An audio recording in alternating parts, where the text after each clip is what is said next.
Have you ever completed a goal for no reward? Well, there's technically a reward, but you're not given any physical gift at the end. Maybe, I don't know, you ran a mile every day for 30 days straight without missing a single day, and instead of your mom taking you to the ice cream store to get a victory waffle cone, your coach Dave sends you a non-negotiable detailed training regimen on how to start Arc 2 the following day. Hi, my name is Will, and this is my Road to Roger. Ridiculous! If you haven't seen my previous videos, I'm just your average tennis fan who found himself a little out of shape in his post-college life. And in an attempt to get healthy, I've decided to train for a future unscheduled match against my tennis GOAT, Roger Federer. 2 months ago, I successfully completed my first training arc of running 1 mile every day for 30 days, and then was upgraded by my coach Dave to Arc 2.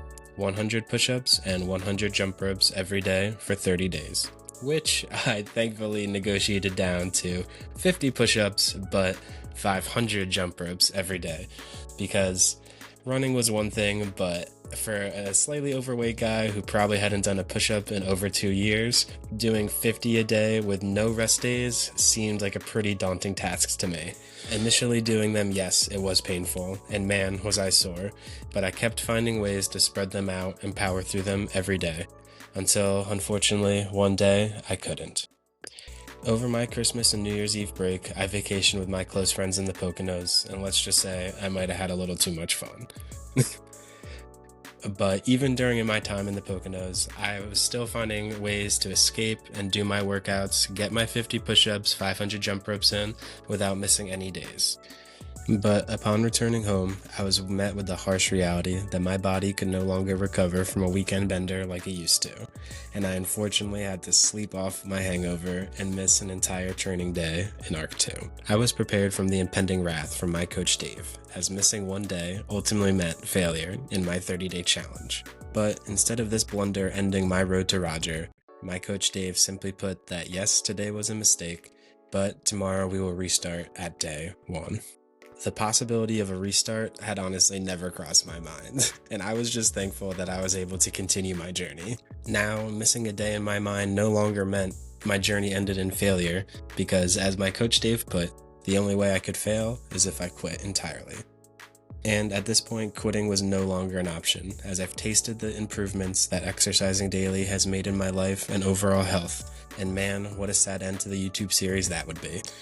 And yes, I wasn't planning on quitting, but unfortunately having a restart button gave me an out, which I unfortunately had to use again a few weeks later when I contracted the neurovirus. To be fair, this restart wasn't really my fault. I mean, I was incredibly sick and in bedridden all day long, and even my strict coach did not reprimand me for missing that day. But that also meant I had to go all the way back to day 1 after over a month and a half of doing Arc 2, which meant I was going to delay my progress even more. Side note, my coach Dave by this point decided to do Arc 2 on his own, and was nearing its completion as I was restarting, so he was already crafting the criteria for Arc 3, even though I had found myself very far away from completing Arc 2 again. But to my surprise, it turns out if you do 50 push-ups and 500 jump ropes every day for almost 2 months, you end up getting pretty good at it. And somehow I now was banging out each day's workout in under 10 minutes, and found myself with a way more positive mindset. I am getting stronger, really good at jump roping, and starting to see overall improvements in my tennis and overall health. But even with the setbacks I've had along Arc 2, I have still progressed in my journey, and if anything, I've proved to myself that I'm far from quitting. Because even with the occasional pauses, my journey has still continued, and my outlook on the future has only improved. So now, as I am wrapping up my final attempt at Arc 2, which is officially my last attempt because as my coach Dave put it, I'm officially out of stocks and cannot restart. And now, I will show you all the subtle improvements my newly found fitness has made on the tennis court before I start Arc 3. Because at the end of the day, I am still preparing for my future match against the great Roger Federer. And if you all are interested in seeing what lies ahead in Arc 3, please subscribe to the channel as episode 5 of my Road to Roger series will be coming out very soon.